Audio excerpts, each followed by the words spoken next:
Hello friends.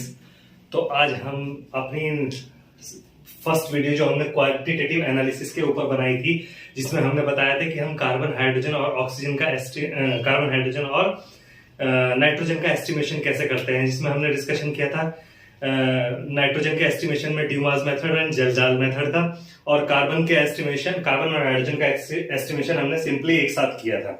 ठीक है, तो आज हम उससे आगे जाएंगे और उससे आगे हम अपना एस्टिमेशन जो आज halogens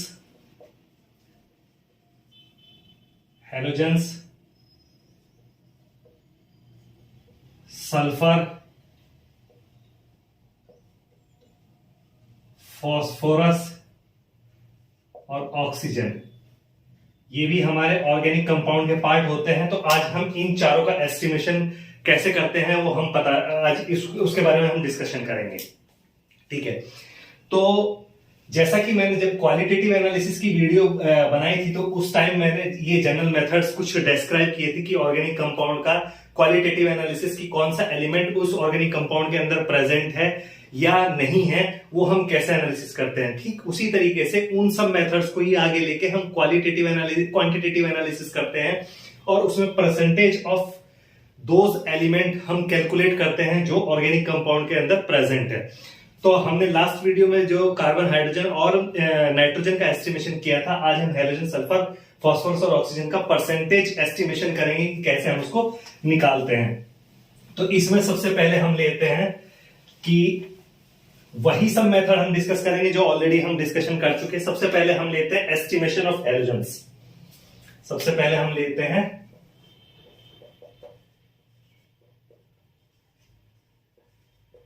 estimation of halogens. Halogens कौन? Chlorine, bromine, iodine. ठीक है, ये इनका एस्टिमेशन हम कैसे करते हैं। जब हम क्वालिटेटिव एनालिसिस की बात कर रहे थे, या ध्यान से सुनिएगा, क्वालिटेटिव एनालिसिस की बात कर रहे थे, तो तब हमने बताया था कि जो भी ऑर्गेनिक कंपाउंड है, हम उनका हैलोजन उसमें प्रेजेंट है या नहीं प्रेजेंट है, उसको कैलकुलेट करने के लिए हम उसकी सिल्वर नाइट्रेट के साथ रिएक्शन कराएंगे इन प्रेजेंस ऑफ HNO3। तो उससे क्या होगा, हमें सिल्वर हैलाइड मिल जाएगा और सिल्वर हैलाइड के प्रेसिपिटेट मिल जाएंगे, और किस white precipitate, yellow precipitate, dark yellow precipitate, जिससे पता चल रहा था हमारी कौन सी वहां पर हैलोजन प्रेजेंट है। ठीक है, तो वही मेथड हम यूज करेंगे यहां पर भी। तो सबसे पहले हम क्या करेंगे कि ऑर्गेनिक कंपाउंड अपना लेंगे और ऑर्गेनिक कंपाउंड को मिक्स कर लेंगे HNO3 और सिल्वर नाइट्रेट के अंदर।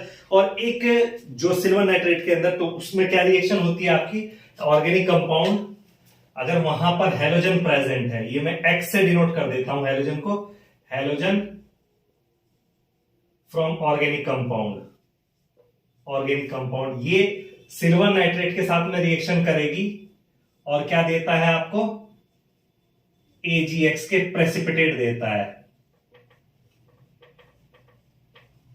ठीक है, ये सिल्वर हैलाइड के प्रेसिपिटेट कितनी क्वांटिटी में आए, उनको फिल्टर करने के बाद हम ड्राई करेंगे, वे करेंगे और उसको कैलकुलेट करेंगे। अब ये सब होता कैसे है कि ऐसा नहीं कि वहां पे सिर्फ हैलोजन ही प्रेजेंट है, हमें डायरेक्टली सिल्वर हैलाइड मिल जाएंगे। तो मैंने बताया था जब हम HNO3 से ट्रीट करते हैं किसी भी ऑर्गेनिक कंपाउंड को, तो जो उसमें प्रेजेंट कार्बन, हाइड्रोजन और सल्फर दूसरे एलिमेंट है, वो क्या ऑक्सीडाइज हो जाते हैं। कार्बन ऑक्सीडाइज हो जाएगा कार्बन डाइऑक्साइड में, तो और जैसे कार्बन प्लस 2O तो क्या बन जाएगा, CO2 बन जाएगा। इसी तरीके से हाइड्रोजन के 2 एटम वाटर वेपर्स बना लेंगे।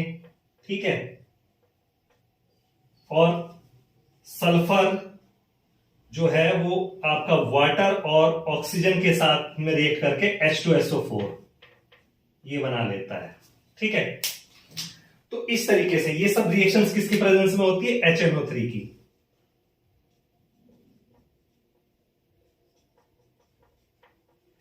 ये सब मैंने बताया था कि किस तरीके से रिएक्शंस आपकी होंगी और ये बनेगा। तो अब क्या होगा, तो इसमें एक एपरेटस होता है जिसे हम बोलते हैं कैरियस एपरेटस, कैरियस ट्यूब। वो कैरियस ट्यूब के अंदर हम ये रिएक्शन करते हैं। तो ये मैंने लिख दिया, मैं इसको यहां पे बना देता हूं कैरियस ट्यूब को। ये एक मेटल ब्लॉक होगा, ठीक है, इसके अंदर ये मेटल ब्लॉक है, आयरन ब्लॉक, ठीक है, आयरन ब्लॉक।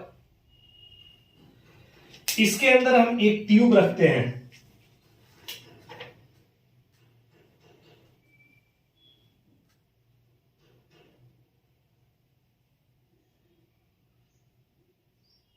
इस तरह की एक ट्यूब रहती है जिसके अंदर हम क्या भर लेते हैं अपना, उसके अंदर हम जो है अपना HNO3, ठीक है, HNO3 के साथ साथ में हम यहां क्या कर लेते हैं अपना ऑर्गेनिक कंपाउंड। तो यहां पे जो मिक्सचर रहेगा ये organic compound plus HNO3 plus silver nitrate AgNO3, इसका मिक्सचर रहेगा। और हम इसको हीट करेंगे, कितने टेम्परेचर पे हीट करेंगे इस ट्यूब को हम, 280 डिग्री सेंटीग्रेड से 290 डिग्री सेंटीग्रेड। टेम्परेचर कितना रहेगा, इसको हीट करेंगे हम 280 से 290 डिग्री सेंटीग्रेड। अगर इसको केल्विन में कन्वर्ट करेंगे तो प्लस 273 और जोड़ दीजिए, तो देन केल्विन में आ जाएगा आपका टेम्परेचर, ठीक है। उसको 273 अगर जोड़ेंगे तो 553 टू 563 टू 563 केल्विन आ जाएगा ये, 553 टू 563 केल्विन। इतने टेम्परेचर पे जब हम इसको हीट करेंगे तो ये सब रिएक्शंस होगी। ये सब रिएक्शंस होने के बाद उसको हम ठंडा, ये 5 टू 6 आवर्स कितना हीट करना है, 5 टू 6 आवर्स इसको हमें हीट करना है इतने टेम्परेचर पर, 553 टू 563 केल्विन या 280 टू 290 डिग्री सेंटीग्रेड पर हीट करना है। तो ये सब रिएक्शन होगी और ये सब रिएक्शन होने के बाद इसको हम ठंडा कर लेंगे, कार्बन डाइऑक्साइड और वाटर वेपर्स तो निकल जाएगी, ठीक है। अब वहां पर जब ठंडा कर लेंगे तो ये सिल्वर ऑक्साइड के जो सिल्वर हैलाइड के जो प्रेसिपिटेट है, सिल्वर हैलाइड के जो प्रेसिपिटेट आएंगे हमारे, इन प्रेसिपिटेट को हम फिल्टर कर लेंगे। फिल्टर करने के बाद उनको ड्राई कर लेंगे। ड्राई करने के बाद क्या करेंगे, इसका हम एस्टिमेशन कैलकुलेशन करेंगे। अब उसके बाद क्या होगा, जो फिल्ट्रेट है वो रख दिया अलग और जो प्रेसिपिटेट है उसको ड्राई कर लिया। ड्राई करने के बाद उसका वे कर लिया, तो हमारे पास वहां पे क्या मिलेगा, उसका क्वांटिटी मिल जाएगी, जो प्रेसिपिटेट हमें मिले, ठीक है, उसकी हमें क्या मिल जाएगी, क्वांटिटी। तो यहीं से आपकी कैलकुलेशन शुरू होती है। लेट्स सपोज कैलकुलेशन में क्या आ जाएगा, let's suppose mass of organic compound is equal to W gram, ठीक है। ये हमने मान लिया कि ऑर्गेनिक कंपाउंड का मास कितना है, जो हमने लिया, जिसको हमने ये सब रिएक्शन किया उसका है ऑर्गेनिक कंपाउंड। और जो हमें सिल्वर क्लोराइड या सिल्वर हैलाइड मिला, मास ऑफ AgX फॉर्म्ड, जो बना ड्राई करने के बाद मिला, वो हमें मिला सपोज M ग्राम मिल गया, ठीक है। अब ये M ग्राम मिल गया हमें इसका मास, तो हमें सिल्वर हैलाइड का मास, सिल्वर का एटॉमिक वेट कितना होता है, सिल्वर का एटॉमिक वेट होता है आपका 108, और हैलाइड तो आपका क्लोरीन ब्रोमीन उसके ऊपर डिपेंड करेगा, तो हैलाइड का मास, तो AgX का मास कितना हो जाएगा 108 प्लस सपोज X ग्राम है ये, तो ये पूरा हो जाएगा इतना X ग्राम। तो इतने ग्राम of silver halide contain halogen X। कितना है भाई उसके अंदर, स्मॉल x मैंने लिखा, ठीक है, तो वो कितना हो जाएगा X gram.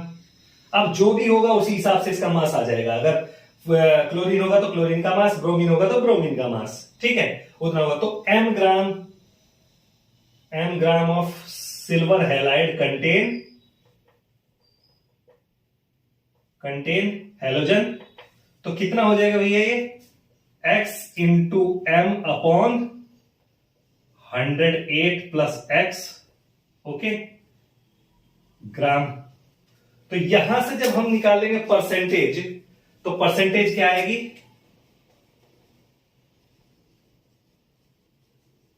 Percentage of halogen is equal to तो जो परसेंटेज आएगी वो आएगी हैलोजन का मास ऑफ हैलोजन जो भी हमारी है, divided by mass of organic compound into 100। ठीक है, अब मैं ऊपर से थोड़ा सा इरेज कर देता हूं।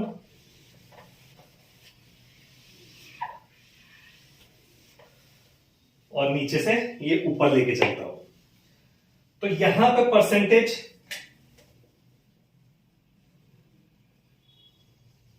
Of halogen is equal to, अब मास ऑफ हैलोजन क्या है, ये क्वांटिटी है, ठीक है, x into m upon 108 plus x, और भैया mass of organic compound into W और इंटू 100। और m क्या है, m क्वांटिटी है किसकी, m क्वांटिटी है जो आपका सिल्वर हैलाइड बना, ठीक है। तो m क्या है, क्वांटिटी है सिल्वर हैलाइड की, और x क्या है, x क्या है, हैलोजन का मास, हैलोजन का एटॉमिक मास। तो ये सब वैल्यू हम इसमें रख देंगे। तो जो फॉर्मूला आपका बन के आ जाएगा वो फॉर्मूला कुछ इस तरीके से हो जाएगा,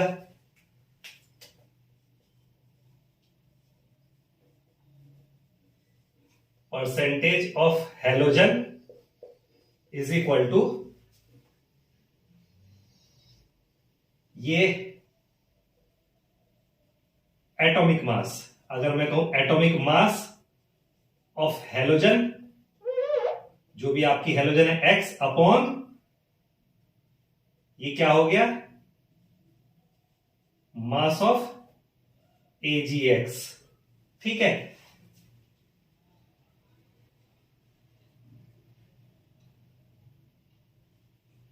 एटॉमिक मास ऑफ AgX, ठीक, इनटू, अब क्या m क्या है, mass of AgX silver halide जो ऑब्टेन हुआ हमें, और upon mass of organic compound into 100।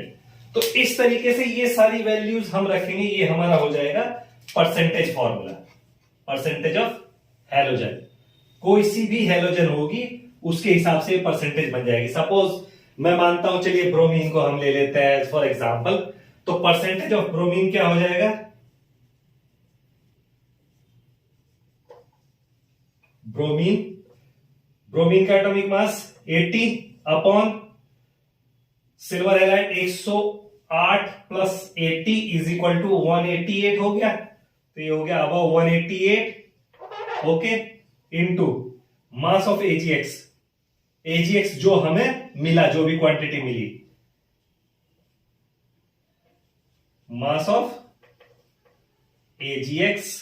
AgBr जो हमें मिला, upon mass of organic compound into 100, ठीक है। तो इस तरीके से जो सिल्वर के केस में 80 अपॉन 188 हो जाएगा।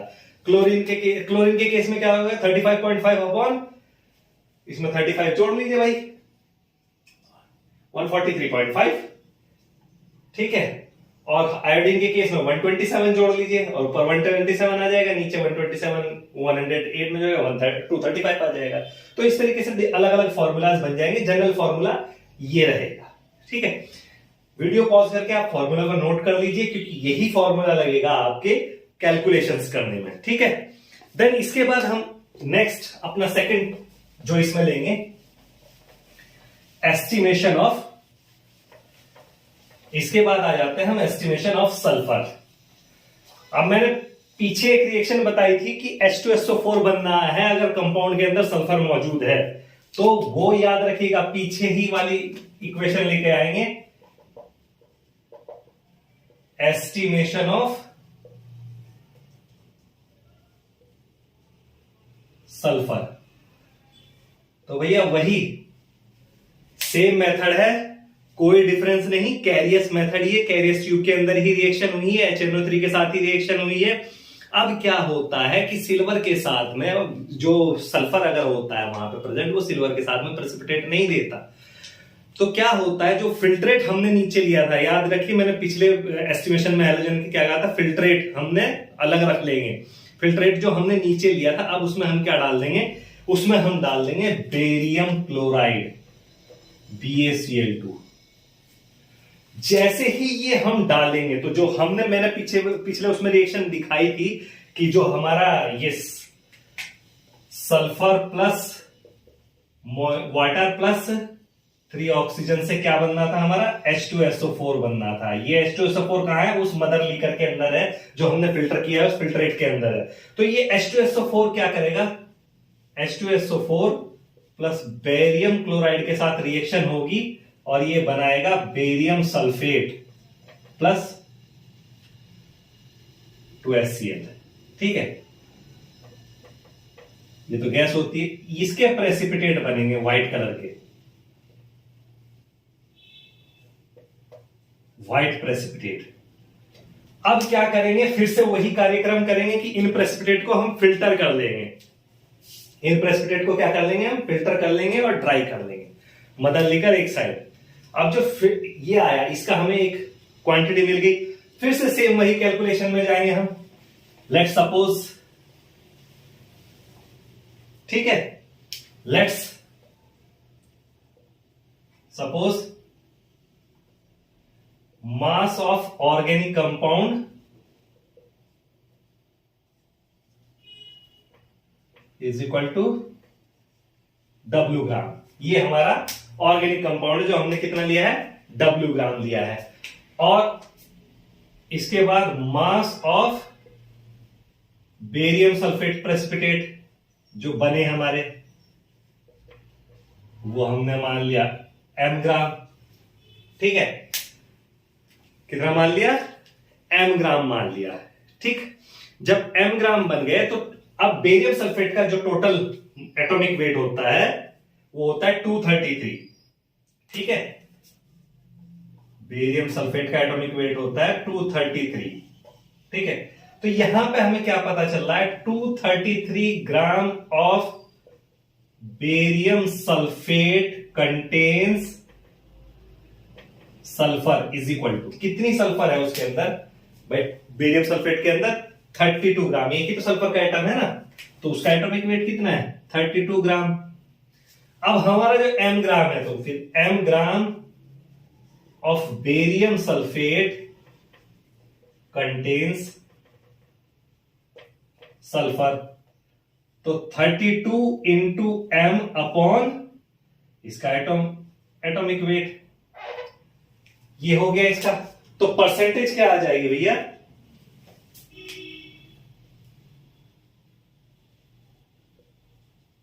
Percentage of sulphur is equal to क्या हो जाएगा, mass of sulphur upon mass of organic compound into 100।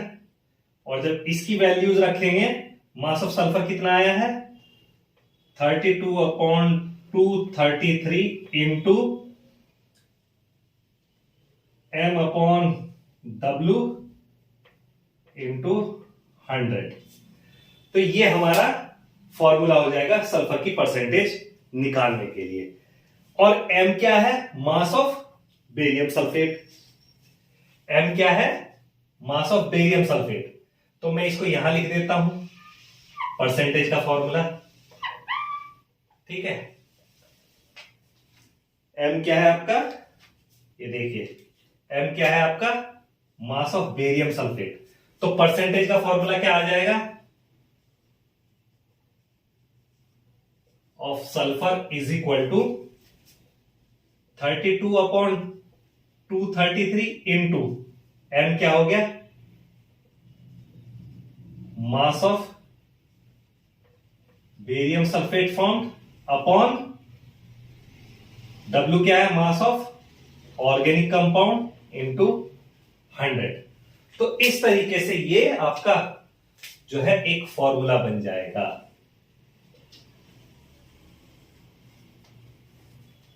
ये आपका फॉर्मूला हो जाएगा।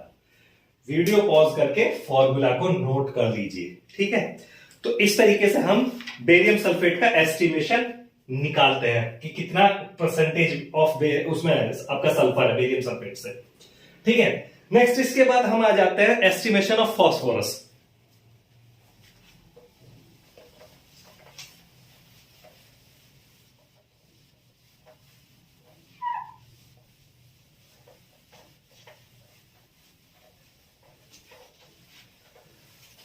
तो पिछले दोनों मेथड क्या थे, कैरियस मेथड। अब हम करते हैं एस्टिमेशन ऑफ फॉस्फोरस। यहां पर भी हम HNO3 के साथ ही अपने कंपाउंड की रिएक्शन कराते हैं, ठीक है। तो जब HNO3 में हम ये रिएक्शन कराते हैं तो वहां पे जो फॉस्फोरस प्रेजेंट होता है वो क्या ऑक्सीडाइज हो जाता है पहले P2O5 में, फॉस्फोरस पेंटाऑक्साइड बनाता है, जो मॉइस्चर के साथ कंबाइन करके वाटर वहां पे जो प्रेजेंट जो वाटर निकलेगा उसके साथ कंबाइन करके फॉस्फोरिक एसिड बनाएगा। तो वहां पे क्या रिएक्शन होगी, जब अगर हमारा फॉस्फोरस वहां प्रेजेंट है 2P प्लस 5O, ये तो कहां से है, ऑर्गेनिक कंपाउंड से आया। ये सबसे पहले HNO3 की प्रेजेंस में रिएक्ट करेंगे हीटिंग में, ठीक है। तो क्या बनेगा, P2O5 बनेगा। अब ये P2O5 ये 3H2O के साथ में H3PO4 ये क्या बना देता है, H3PO4 बना देता है यहां पे, ठीक है। ये रिएक्शन होती है और H3PO4 हमारा बन जाता है। 4 दूनी 8, 3 और 5 8, ठीक है, एग्जैक्टली बैलेंस्ड। तो ये H3PO4 अब बनता है। तो इसके बाद क्या होता है कि एक मैग्नीशिया रिएजेंट होता है हमारा, जो कि मिक्सचर होता है magnesium chloride magnesia.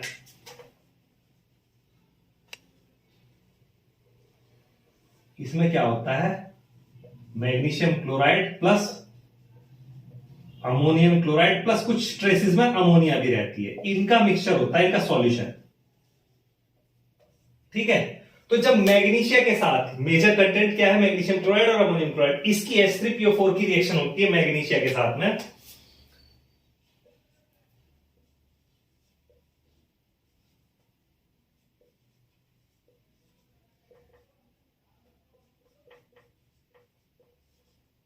Ammonium chloride के मिक्सचर के साथ में जब इसकी रिएक्शन होती है तो यहां पे मैग्नीशियम पायरोफॉस्फेट बनता है आपका। क्या बनता है, मैग्नीशियम पायरोफॉस्फेट, ठीक है।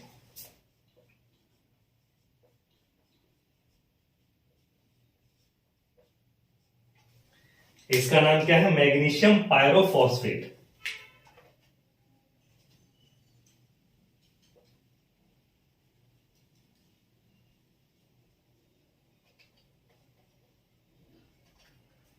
के प्रेसिपिटेट बनता है, ठीक है। इन मैग्नीशियम पायरोफॉस्फेट के प्रेसिपिटेट को हम क्या कर लेते हैं, इनको फिल्टर कर लेंगे, ड्राई कर लेंगे, इनकी वे कर लेंगे, इनका वे निकाल लेंगे हम कि कैसे कितना वे इनका आया है। बस उसी क्वांटिटी से हम फिर अपनी कैलकुलेशन स्टार्ट कर देंगे कि कैलकुलेशन कैसे होती है। कैलकुलेशन वही सेम फॉर्मूला, आप अच्छे से समझिए, पॉज करके वीडियो को, जहां पे डाउट हो पॉज करके वहां पर देखिए, आप रिएक्शंस कैलकुलेशन सारी देखिए, ठीक है। फिर इसको हम क्या करेंगे,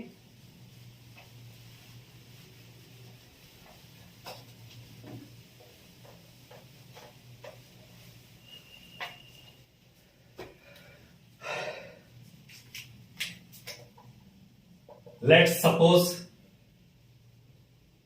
मास ऑफ ऑर्गेनिक कंपाउंड, वही W ग्राम। इसके बाद मास ऑफ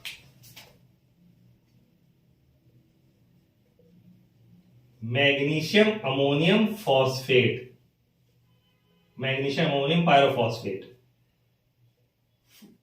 ऑब्टेन्ड या formed is equal to m gram, ठीक है।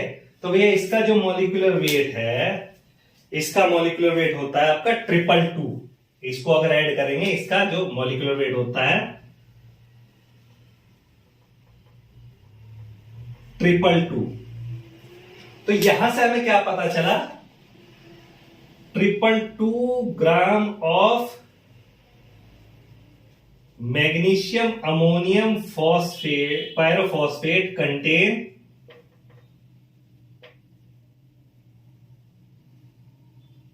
फॉस्फोरस। तो फॉस्फोरस का एटॉमिक मास कितना होता है, उसमें कितनी फॉस्फोरस है, 62 ग्राम। ठीक है, उसके अंदर फॉस्फोरस कितना है, 62 ग्राम फॉस्फोरस है मैग्नीशियम अमोनियम पायरोफॉस सॉरी, ये मैग्नीशियम, यहां एक गड़बड़ हो गई है, मैं करेक्शन करता हूं।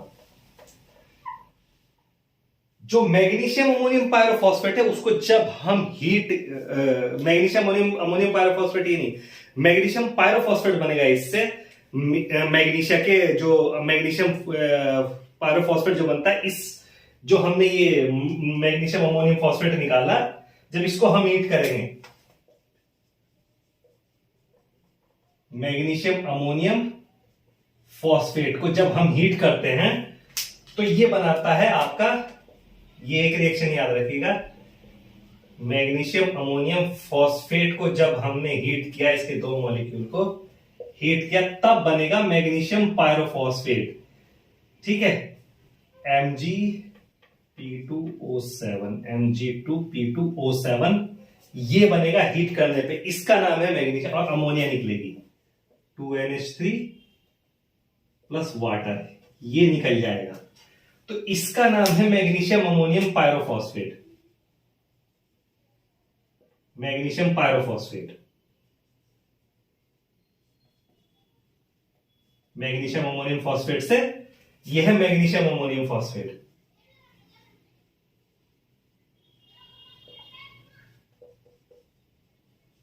इसको जब हम हीट करेंगे तब बनेगा मैग्नीशियम पायरोफॉस्फेट। तो ये मैग्नीशियम पायरोफॉस्फेट का जो एटॉमिक वेट है वो है 222। ओके, यहां से कैलकुलेशन करेंगे हम अभी। तो मैंने ये बता दिया कि मैग्नीज जो ऑर्गेनिक कंपाउंड है उसका मास ये है, and mass of magnesium pyrophosphate Mg2P2O7 obtained is equal to m gram. ये आ गया आपका m ग्राम, और इसका जो एटॉमिक वेट है वो 222 है। तो यहां पे हमें क्या पता चला, 222 ग्राम of magnesium pyrophosphate contain phosphorus कितना, 62 ग्राम। अब यहां पे आएगी स्टोरी आपकी कैलकुलेशन वाली, इसमें इतना है, तो भैया जो हमारा m ग्राम है, m ग्राम में कितना है फिर, तो m ग्राम का निकाल लेंगे यहां पे। इसलिए m gram of magnesium pyrophosphate contains phosphorus is equal to, वो कितना हो जाएगा भैया, 62/222 इंटू m ग्राम। ठीक है, तो परसेंटेज ऑफ कितनी आ जाएगी,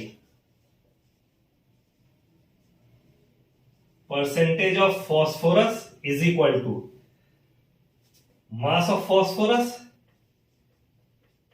upon mass of organic compound into 100। ठीक है, अब यहां पर ये नीचे से मैं इरेज कर देता हूं। ठीक है, अब यहां पर आपका मास ऑफ फॉस्फोरस कितना है, वो है ये 62/222 into m, mass of organic compound W into 100। अब अगर इसमें, इस फॉर्मूले में हम m और w को स्पेसिफाई कर दे तो जनरल फॉर्मूला क्या बन जाता है आपका, percentage of phosphorus is equal to in any organic compound, तो वो बन गया 62/222 इंटू, ये m क्या है, mass of magnesium pyrophosphate, mass of magnesium pyrophosphate जो बना उसमें, upon mass of organic compound into 100। तो ये आपका जनरलाइज्ड फॉर्मूला आ गया, ये आपका जनरलाइज्ड फॉर्मूला आ गया फास्फोरस की एस्टिमेशन के लिए, फास्फोरस की एस्टिमेशन कैलकुलेट करने के लिए। ठीक है, तो ये आपका हो गया फास्फोरस का एस्टिमेशन हम कैसे करते हैं। ठीक है, देन इसके बाद हम लेकर चलेंगे नेक्स्ट, फास्फोरस के एस्टिमेशन के बाद हमारा जो आगे है, इसके बाद हम चलेंगे ऑक्सीजन का एस्टिमेशन। ठीक है, तो भैया ऑक्सीजन का एस्टिमेशन कैसे करते हैं,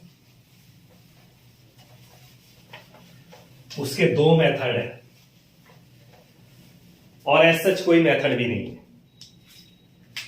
एस्टिमेशन ऑफ ऑक्सीजन, आप एस्टिमेशन ऑफ ऑक्सीजन कैसे करते हैं, जैसा कि मैंने कहा इसके दो मेथड है और एज सच कोई मेथड नहीं है।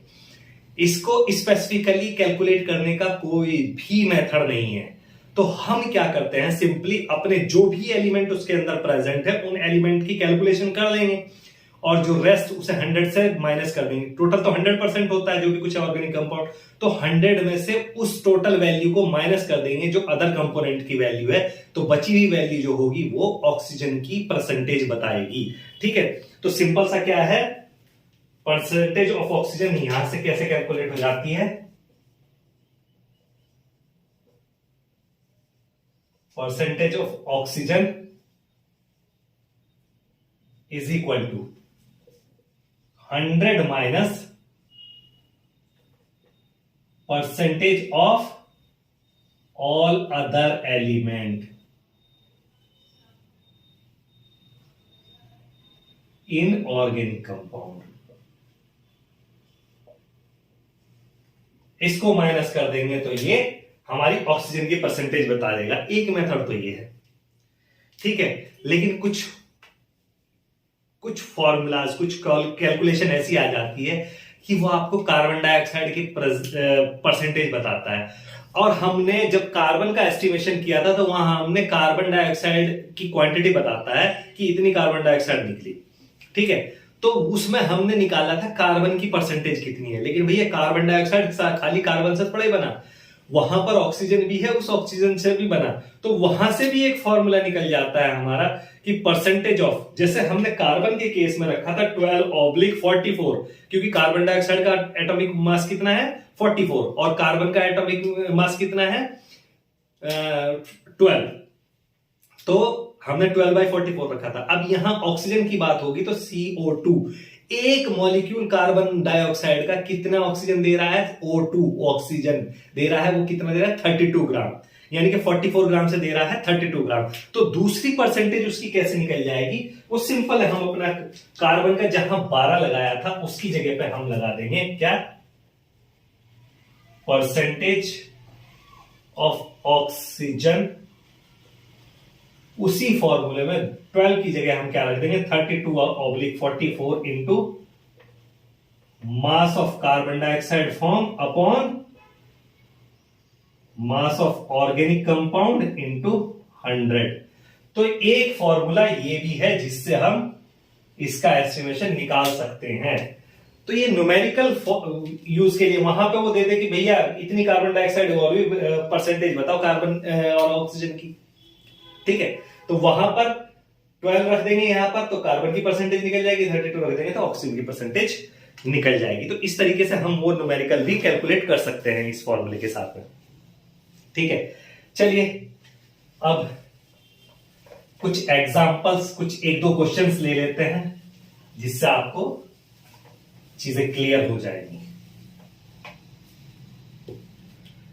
होप कि आपको सारी चीजें उससे क्लियर हो जाएंगी।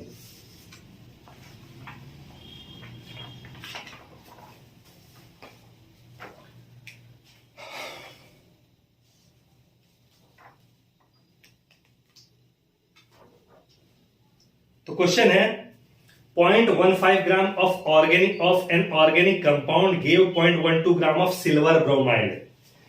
यानी कि मैं सॉल्यूशन यहां पर बता रहा हूं, हमें क्या पता है, mass of organic compound,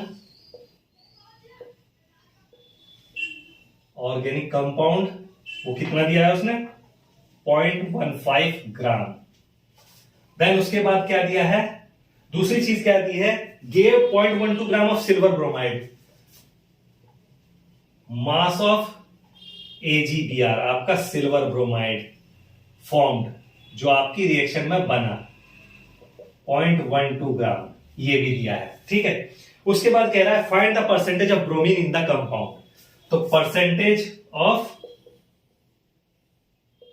bromine हमें निकालना है। तो परसेंटेज ऑफ ब्रोमीन का फॉर्मूला क्या है, सिंपली फॉर्मूला लगाइए परसेंटेज ऑफ ब्रोमीन का, आपको पता ही है परसेंटेज ऑफ हैलोजन का फॉर्मूला क्या है, परसेंटेज ऑफ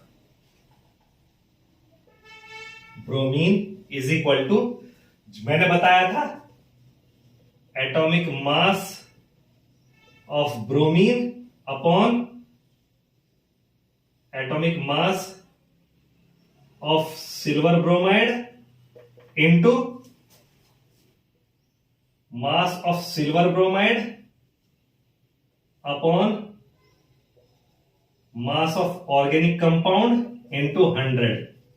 इसमें लगा दीजिए वैल्यू, एटॉमिक मास ब्रोमीन का 80 डिवाइडेड बाई 108 और 188 इंटू मास ऑफ 0.12 ग्राम, यहां यूनिट लिखने की जरूरत नहीं, अपॉन 0.15, क्योंकि वैसे भी कट जाना है, 100 से डिवाइड कीजिए। और जब कैलकुलेशन करेंगे, कैलकुलेशन करने के बाद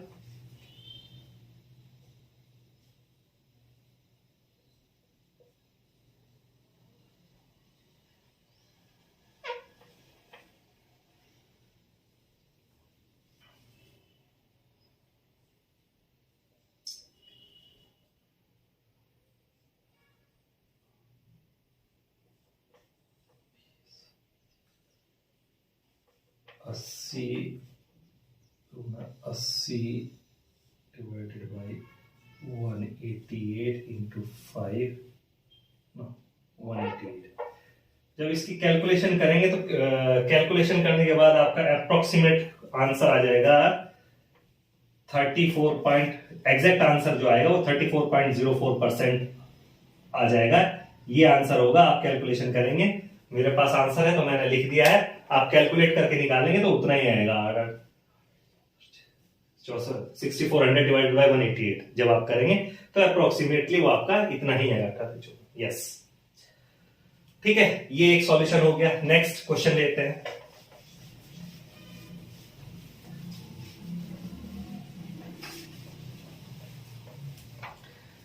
next question, 0.395 gram of an organic compound by Carius method for estimation of sulphur give 0.582 gram of barium sulphate. ठीक है, सॉल्यूशन में क्या दिया है, आंसर दिया है, एक तो मास ऑफ ऑर्गेनिक कंपाउंड, क्या हमें क्वेश्चन में दिया है, mass of organic compound is equal to, W की वैल्यू कितनी दी है, 0.395 ग्राम। ठीक है, एंड उसके अलावा मास of barium sulphate formed, barium sulphate formed कितना दिया है, 0.582 ग्राम। और हमें क्या निकालना है, परसेंटेज ऑफ सल्फर हमें निकालना है। तो ठीक है, परसेंटेज ऑफ सल्फर का फॉर्मूला लगाइए, परसेंटेज ऑफ सल्फर का फॉर्मूला लगाइए, क्या है परसेंटेज ऑफ सल्फर,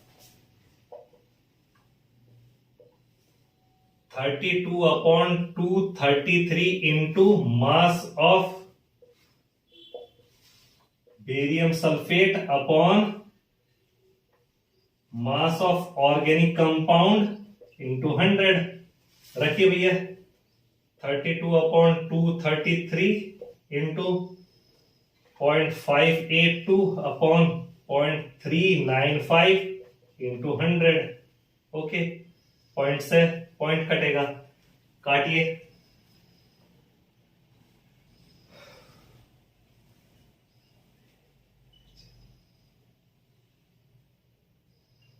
पॉइंट्स में कटने के बाद ये 520, 535, 79।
अप्रोक्सीमेट इससे कटेगा 7.36 डॉट डॉट समथिंग करके आएगा।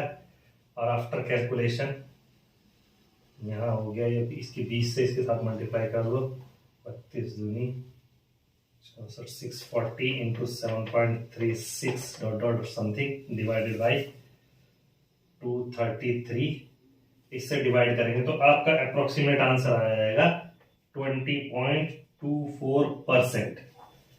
ये अप्रोक्सीमेट आंसर इतना आपका आ जाएगा 25। मेरे पास आंसर है तो मैंने आगे कैलकुलेशन नहीं की है, आप कैलकुलेशन कर सकते हैं। ठीक है, नेक्स्ट एक एग्जांपल और लेते हैं।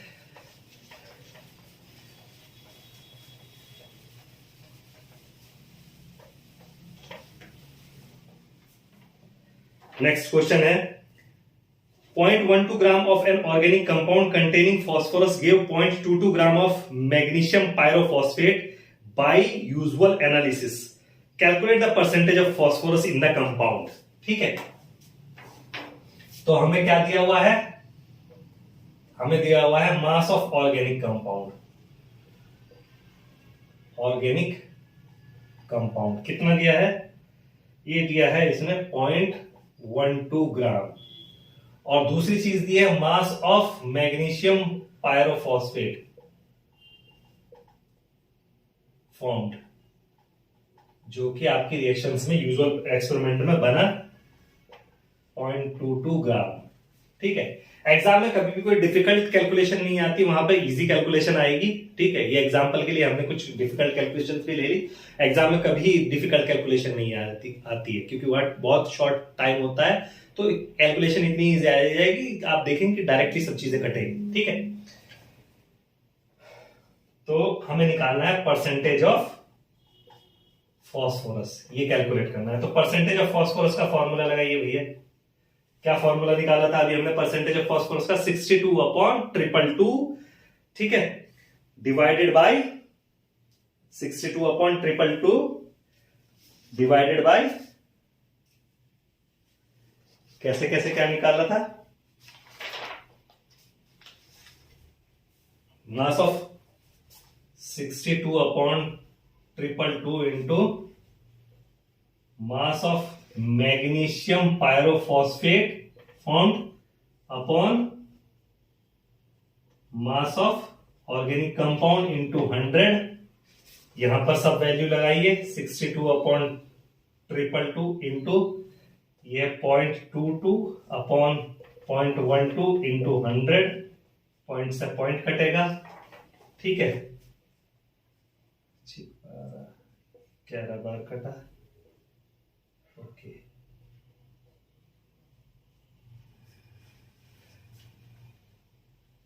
ग्यारह बार कटा है, 31,111।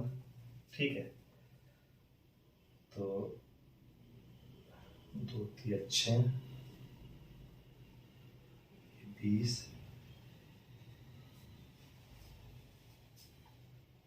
31 इंटू 11 इंटू 20 अपॉन 111 इंटू 3। इस सब को जब कैलकुलेट करेंगे तो यहां पर आया 31 इंटू 220/333।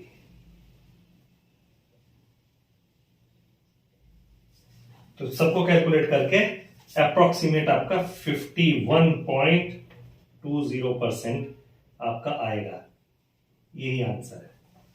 ठीक है, तो सिंपल है। ये क्वेश्चंस मैंने कर दिया, आपको समझ में आ गए होंगे। तो आज की वीडियो यहीं पर हम खत्म करते हैं। किसी भी वीडियो को बनाने के लिए बहुत मेहनत लगती है। आपसे उम्मीद करता हूं कि आप मेरी वीडियो देखते भी हैं और उनको पसंद भी करते हैं। वीडियो अगर पसंद आया तो वीडियो को लाइक करें, शेयर करें और चैनल को सब्सक्राइब करें। Thank you.